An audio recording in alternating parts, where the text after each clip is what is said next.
Alguém vindo pela primeira vez na casa? Bem-vindos também, sintam-se em casa, né? Casa do nosso Mestre Jesus, nosso Devoto Erno.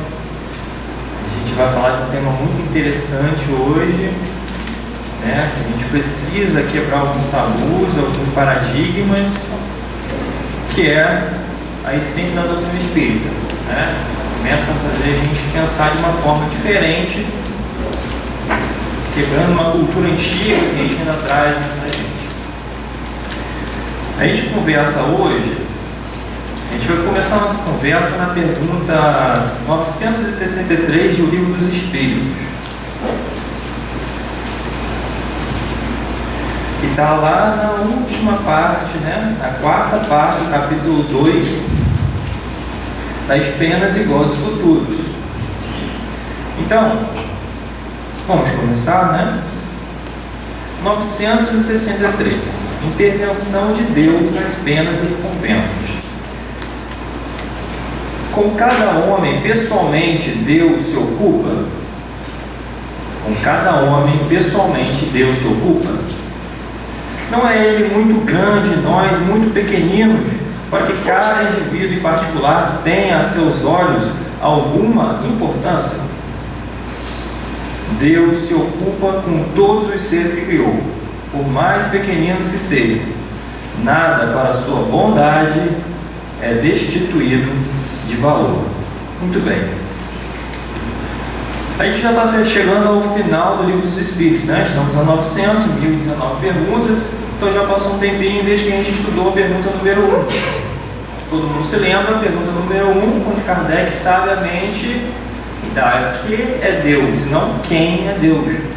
E nós já entendemos aqui, no estudo do Espiritismo, que não existe mais aquele Deus antropomórfico, né? Aquela figura, aquele velhinho com barba, com cajadozinho. Isso é uma fantasia, né? Isso é fruto de uma cultura antiga que a gente ainda traz, uma bagagem.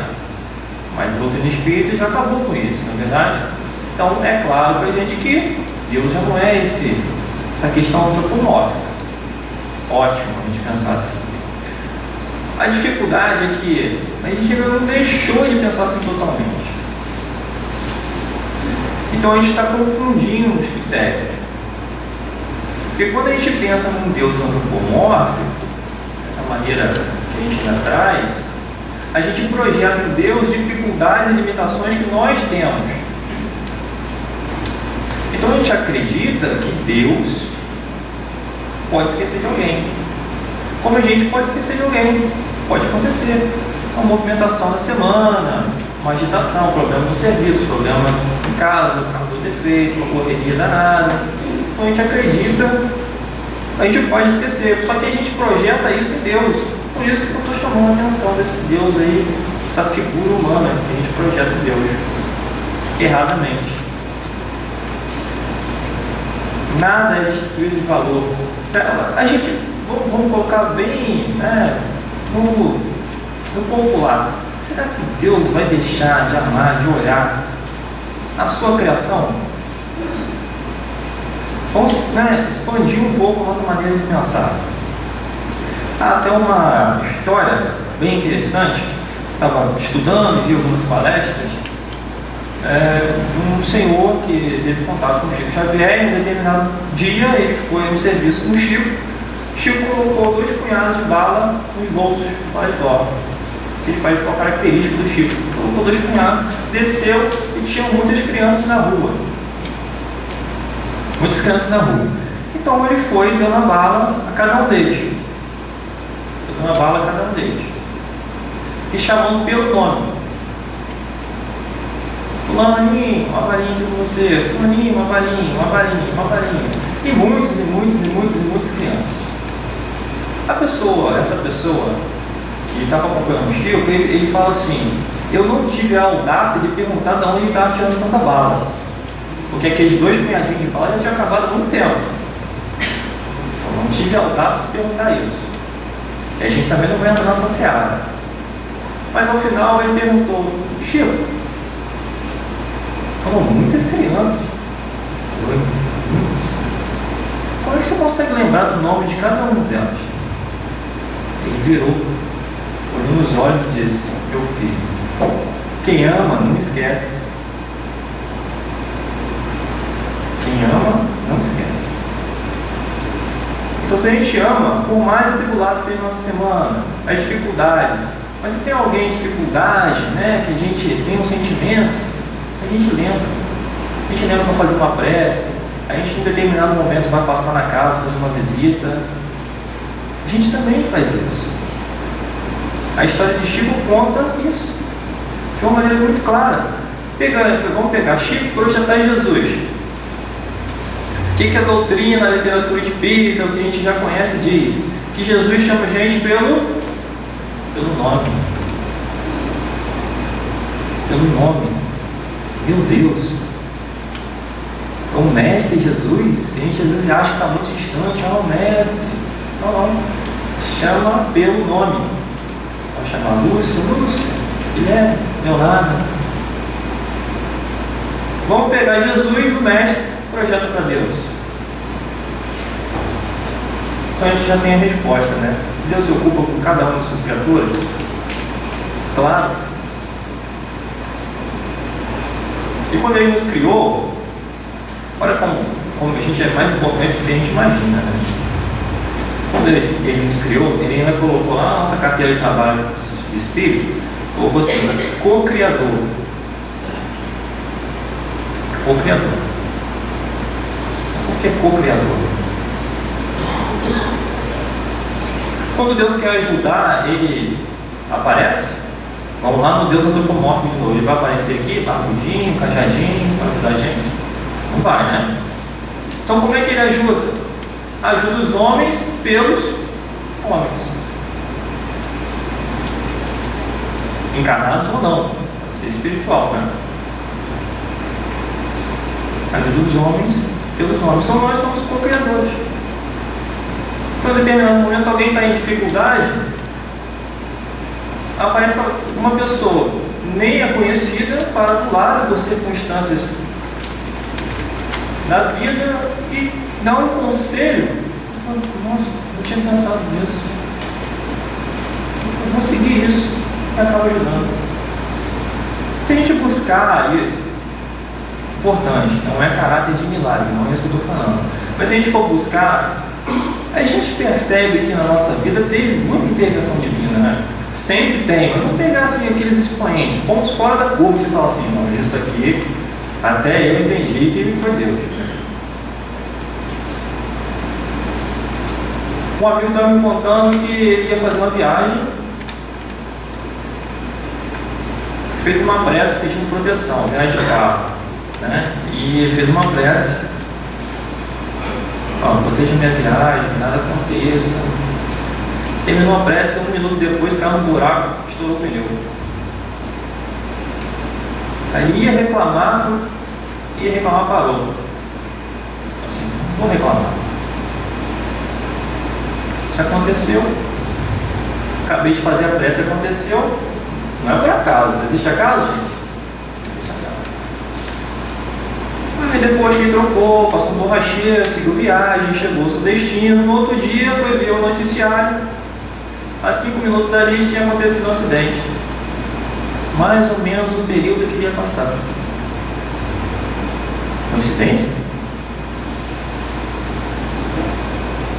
Então sempre vai acontecer coisas assim, e a gente precisa ter olhos de ver, são os olhos de ver. Intervenção divina acontece o tempo todo. Mas é muito difícil entender Deus em essência, entender que Deus regula tudo e olha por cada um de nós, não tem problema.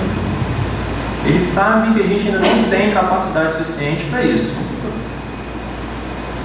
Eu sempre me recordo de Sansão, espírito puro, está lá no Céu e Inferno.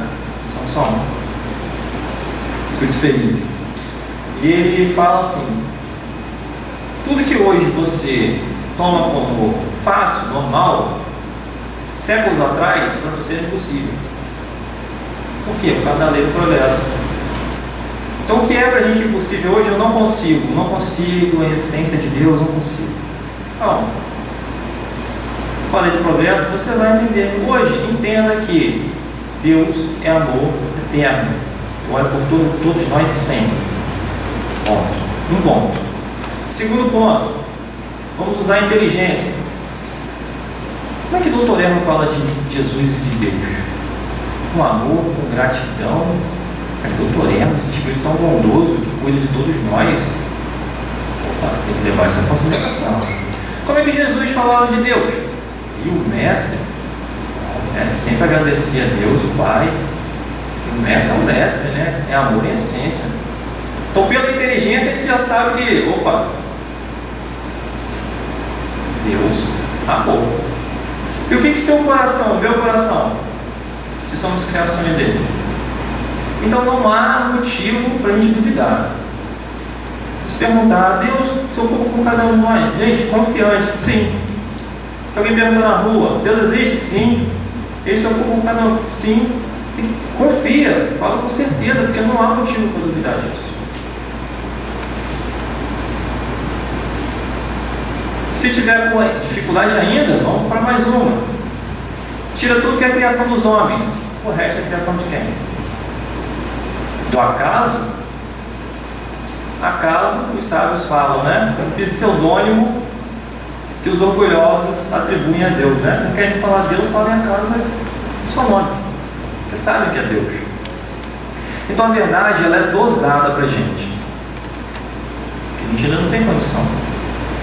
Vamos lembrar de Pilatos e Jesus. Pilatos perguntou o que era verdade. Acho que Jesus não sabia dizer o que era verdade para Pilatos? Ih, Pilatos, agora você me pegou. Ele não ia compreender. Sabe quando você quer falar uma coisa com a pessoa, você não vai nem adiantar eu falar, porque a pessoa não está no momento de escutar, tem que deixar ela falar. Então vamos pegar pelas obras, pelo nosso coração, pelos benfeitores de fala. A gente reúne isso tudo e a gente constrói a certeza que Deus, nosso Pai, um amor eterno, e olha assim por cada minúscula partícula que seja que Ele criou. Não há dúvida disso. A gente não pode ter dúvida disso em momento algum. Passando para a pergunta 964. Mas será necessário que Deus atente em cada um dos nossos atos para nos recompensar ou punir? Esses atos não são, na sua maioria, insignificantes para Ele. Deus tem suas leis a regerem todas as vossas ações. Se as violais, vossa é a culpa. Indubitavelmente, quando o homem comete um excesso qualquer, Deus não profere contra ele um julgamento, dizendo-lhe, por exemplo, foste guloso, vou punir-te. Ele traçou um limite. As enfermidades e muitas vezes a morte são a consequência dos excessos. Eis aí a punição. É o resultado da infração da lei. Assim em tudo. Então todos os nossos atos, qualquer atozinho nosso, sim. Por quê? Porque tudo está submetido à lei divina. Causa e efeito. Já estudamos isso também. Causa e efeito. Mas olha só, estou sentindo muita dor, essa lei é muito severa. A lei é muito severa? Será? Se não me engano, aqui mesmo na resposta tem um comentário de Kardec. Tem. Vamos ler que é importante. Um pai deu a seu filho educação e instrução, isto é, os meios de se guiar. Cede-lhe um campo para que o cultive, ele diz: aqui estão a regra que deves seguir a todos os instrumentos necessários a tornares fértil este campo e assegurares a tua existência. Dei-te instrução para compreenderes esta regra. Se seguir essa regra, esse manualzinho, teu campo produzirá muito e te proporcionará o repouso na velhice. Se o desprezares, nada produzirá e morrerás de fome. Dito isto, deixa-o proceder livremente. São as leis divinas. Lei de causa e efeito. Meu filho, até aqui você pode ir. Limite, limite, limite. Você pode fazer qualquer coisa. Quando a dor apertar, o que vai acontecer? Eu vou estar saindo desse limite da lei. Porque Deus está punindo? Deus pune alguém, gente? Não, pelo contrário.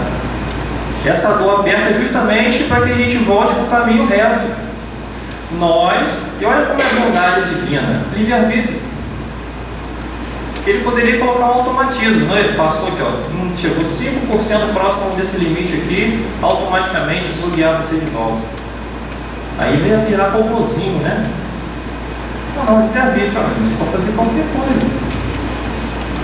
Está aqui a lei, faz qualquer coisa. Se a dor apertar, você sabe, está saindo do caminho reto.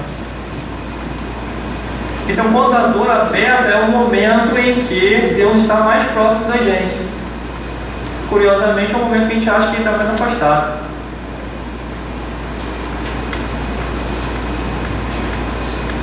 Então, a gente tem que mudar um pouco a nossa maneira de pensar as coisas. Tem uma música que passa aqui, né? No finalzinho, né? De Jesus. Filho, esses passos são meus. Quando a dor aperta, eu te carrego no colo. Essa certeza que é trazida através da fé, a fé raciocinada, a doutrina espírita, vai fazer que a gente perceba isso. Quando a dor aperta, é quando mais Deus se aproxima da gente. Uma outra questão, uma bela questão. A mãe escolhe o filho que ama mais um do que o outro. Só a questão que dá polêmica, né? Tá filho, então, fala assim, você está mais perto dele, você gosta mais. A mãe escolhe. Mas a mãe que percebe que um filho está num momento de dor, de dificuldade maior, ela não vai prestar mais atenção? Esse filho aqui está direitinho, então. Mas esse aqui está precisando de cuidado. E o que ela faz? Se aproxima mais ainda, para poder orientar, proteger. Então a dor é quando Deus está mais próximo da gente. Deixou de amar alguém? Forma alguma. Mas aquele ali está precisando nesse momento. Vamos fazer aqui uma força-tarefa para ele sair disso, para entender doenças, que são as doenças. E aí a parte espiritual e a parte, né, a ciência e a religião se unindo. Quantos pesquisadores estão surgindo falando das doenças psicossomáticas, fruto dos sentimentos?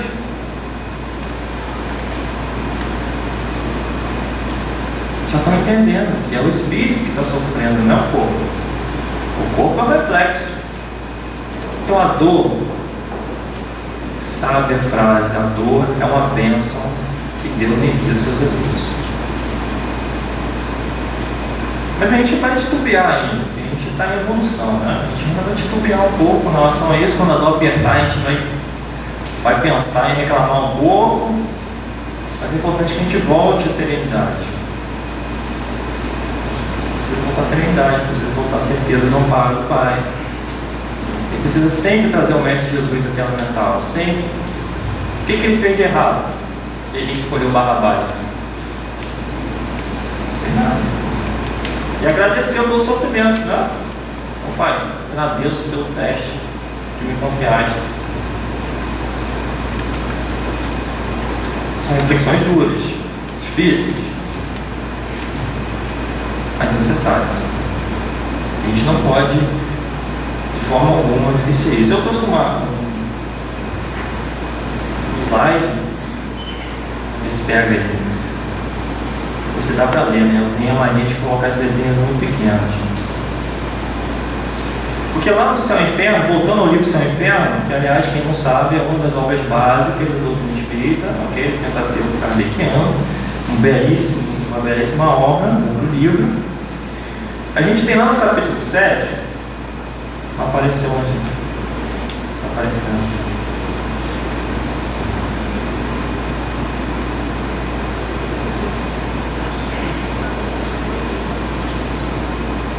Está um pouquinho embaçado, né? Eu vou ler junto com vocês.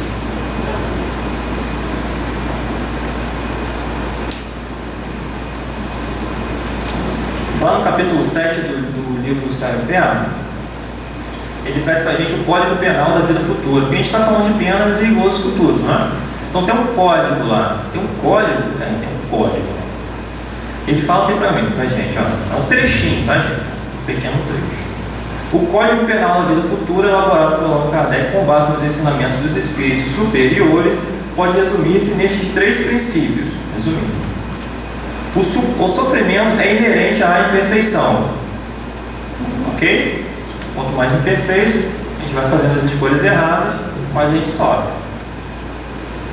Toda imperfeição, assim como toda falta dela promanada, traz consigo o próprio castigo nas consequências naturais e inevitáveis. Assim, a moléstia pune os excessos e a ociosidade pune pelo tédio, né? Sem que seja necessária uma condenação especial para cada falta ou indivíduo. Nota importante, quando fala em punição ali, é só a palavra, a gente já entende que Deus não pune ninguém, ok? 3. Podendo todo homem libertar-se das imperfeições por efeito da vontade, pode igualmente anular os males consecutivos e assegurar sua futura felicidade. A cada um segundo suas obras, seja no céu ou na terra. Tal é a lei que rege a justiça divina e que Jesus sintetizou com perfeição em 2 lições inesquecíveis. A cada um segundo o seu merecimento, e a outra que eu cortei, desculpe, só ficou ruim, né? Amar a Deus sobre todas as coisas, né? Amar a Deus ao próximo mesmo. Olha só, o 3 é importante, né? As imperfeições e as dores e os sofrimentos vão passar. Basta o quê? Que a gente queira. Então não depende de ninguém, só da gente. Isso é fundamental e é extremamente consolador. Então a gente tem que agradecer a doutrina espírita e trazer isso para a gente. Vamos fazer um exercício do nosso serviço, né? Está 90% pronto, 10% a gente depende de alguém. E a pessoa não quer passar aqueles 10% de modo algum. Já está na hora de você ir embora, final de semana, você quer ir, não consegue, está faltando aqueles 10% porque não é seu, olha só. Chato, né? Mas aqui ele está falando assim, não, está sofrendo. Desculpa, você quer, porque se você não quiser sofrer, vai cessar. Mas você tem a vontade firme e voltar para o caminho reto. A dor só indicou que você está fora. Já deve agradecer por isso, já está te indicando. E você tem força suficiente para voltar para o caminho reto. Ah, não tenho não. Não tem não, faz uma prece, então que a gente ajuda você ainda mais. Já estão ajudando. Faz a prece que essa ajuda vai ser potencializada. E rapidamente a gente vai sair do sofrimento. Isso é extremamente consolador, não é? Só depende da gente, depende de mais ninguém. Isso é bom demais. Vamos caminhando. 965.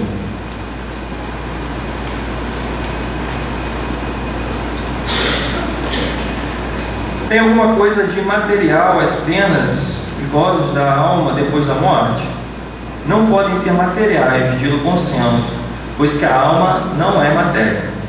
Nada tem de carnal essas penas e esses gozos. Entretanto, são 1000 vezes mais vivos do que os que experimentaram, porque o espírito, uma vez liberto, é mais impressionável. Então, já a matéria não lhe embota as sensações. Ainda faz uma ressalvazinha aqui para a gente depois estudar as questões 237 a 257. Ok, bem, mais uma vez a gente vai ter que voltar lá à reencarnação. Por quê? Se a gente ler atentamente, a gente vê que está bem claro aqui, né? Ele fala para a gente bem claramente por quê. Porque a dor é consciencial. Vamos buscar lá um conceito de céu e inferno, que a gente também já viu. É um lugar circunscrito, o inferno? É um lugarzinho com endereço que você coloca lá no Google Maps, lá e você vai encontrar? Não é? Verdade? O que é o inferno? É um estado da alma, consciencial. Correto? O céu também. Aliás, nos falou aqui o nosso querido doutor Erno, o que é o céu? O céu é Jesus Cristo do céu. céu é Jesus Cristo. Bem, vamos prosseguir. Então, céu e inferno, consciencial. Ótimo. Ele está falando para a gente aqui que quando a gente está na erraticidade, fora do corpo físico, a dor é maior. Porque não tem onde se esconder. As percepções do espírito são muito maiores. Aqui, quando a gente está no corpo físico, a gente está enclausurado aqui, tem o véu do esquecimento. Mas lá no plano espiritual, as dores são muito grandes. A consciência vai acusar os nossos erros. A bênção da reencarnação, né, de recomeçar, de ter mais uma tentativa. Olha só. Hoje a gente tem que fazer a nossa prece final, gratidão. Hoje não sempre, né? A gente está vendo que tudo é amor. E quando a gente ainda percebe reencarnações dolorosas, uma pessoa que nasce cega, deficiente visual, ou qualquer outro tipo de dificuldade, a gente olha, né, se compadece, né? O Espírito é uma bênção. O recomeço da reconstrução pé espiritual, que a gente nem vai comentar muito agora, mas a reconstrução pé espiritual, a proteção contra os inimigos que o perseguem.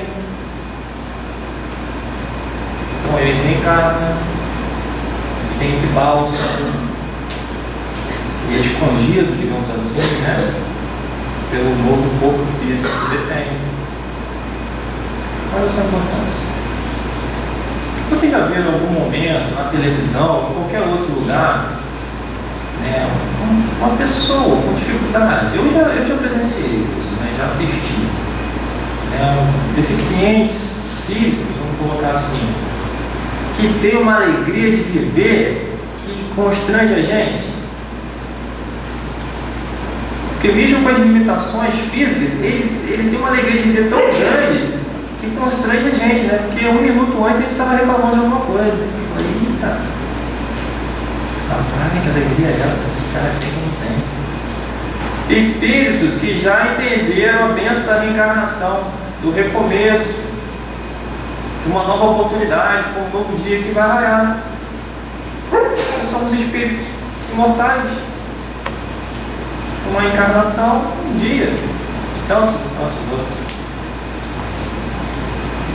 Bênção da reencarnação.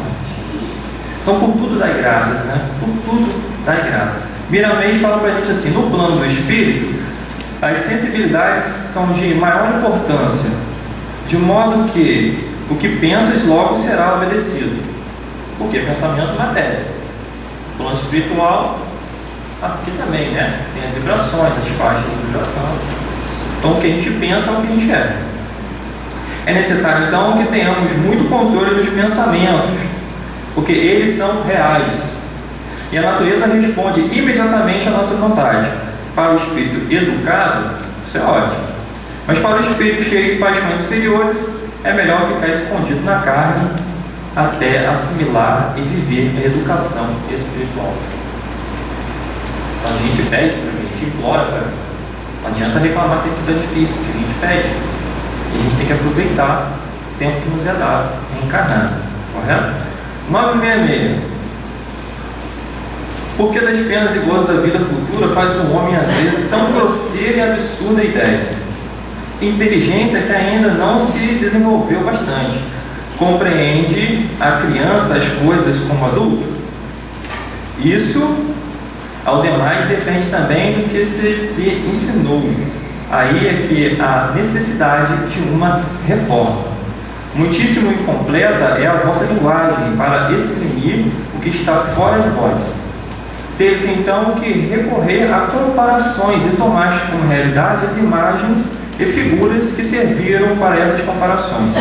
À medida, porém, que o homem se instrui, melhor vai compreendendo que a sua linguagem não pode exprimir. Maturidade espiritual. A gente vai adquirindo, a gente vai compreendendo todas as situações. Então, a gente conversou um pouquinho já, né, sobre céu e inferno, ou seja, uma bagagem muito grande que a gente traz daquilo. Então, Bom, a gente criou aquela ideia e hoje a gente vai desconstruir cada uma delas. Céu, inferno, purgatório, penas eternas. Existe pena eterna? Vamos pegar pela razão, pelo bom senso. Pena eterna está de acordo com a lei de progresso? Absolutamente. Então vamos lá, a gente acabou de ver aqui, ó. O céu e o inferno trouxe pra gente. Só depende de quem? Da gente mesmo. Se a gente quer, quando a gente quiser colocar nossos esforços nisso, a gente vai parar de sofrer, a gente vai alcançar a felicidade mais rapidamente. Então, recompensa, gozos e punições, né? A recompensa pelo esforço, porque também nada de graça, tem que ter nosso esforço, a vontade. Não vai cair do céu, como a gente fala, né? E a punição, na verdade, é que no momento de reflexão, do despertar da consciência, que a gente volte para o caminho reto. Na 967, em que consiste a felicidade dos bons espíritos? Eu trouxe um outro, antes de responder, de ler a resposta dos espíritos benfeitores, eu trouxe um outro slide. Está dando para ver muito não, né? Eu vou ler junto com vocês. Ele está falando de felicidade, eu queria trazer, é uma pesquisa que eu vi há pouco tempo, do André Trigueiro, que é espírito, teve até no congresso aqui, né? O primeiro congresso, né? Norte Fluminense. É uma pesquisa de 2014, mas essas pesquisas demoram um tempo, né? Não são atuais assim, ele fala.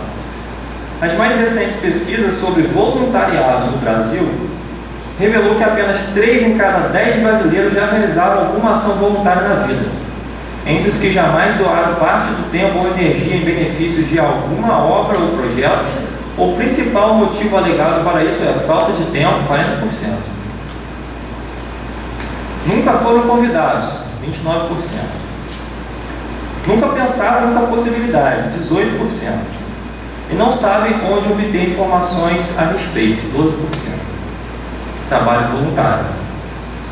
A pesquisa também mapeou o interesse ou desinteresse dos jovens pelo assunto. 8 em cada 10 jovens brasileiros das idades entre 16 e 24 anos jamais se envolveram com voluntariado. 8 em cada 10 jamais se envolveram com trabalho voluntário. O que estaria por trás desse número? Falta de apoio dos pais, das escolas, universidades? Porque a cultura da solidariedade, ele fala, e a mão de obra voluntária é a expressão mais contundente dessa capacidade de sermos solidários uns com os outros, encontra-se tão distante das novas gerações de brasileiros. Apenas para registro, é curioso observar que o tempo que lhe falta para ser voluntário parece estar sobrando para longas imersões nas redes sociais, com trocas frenéticas de textos e imagens, em sua maioria absolutamente desimportantes, efêmeros, descartáveis. Apenas 11% dos brasileiros realizam hoje alguma atividade voluntária. São 16,4 milhões de pessoas que se doam sem remuneração em prol de alguma obra ou projeto. Qual é a recompensa? Sensação de bem-estar. Foi a primeira razão apontada pelos entrevistados. Sentir-se útil foi a segunda. E gratificação pessoal, a terceira. Por que eu estou trazendo isso aqui? Porque a pergunta fala da felicidade dos bons espíritos. Antes de ler aqui a resposta, e o que é felicidade? Não é amar o próximo? E o que é o trabalho voluntário?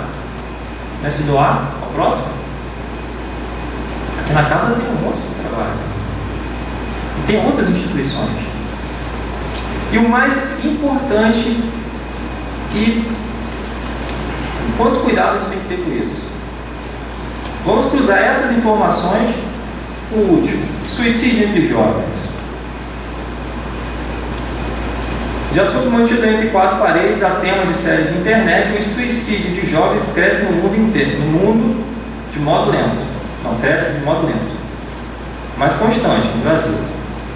Dados ainda inéditos mostram que em 12 anos a taxa de suicídio na população de 15 a 29 anos subiu de 5,1 por 100 mil habitantes em 2012 para 5,6 em 2014, um aumento de quase 10%.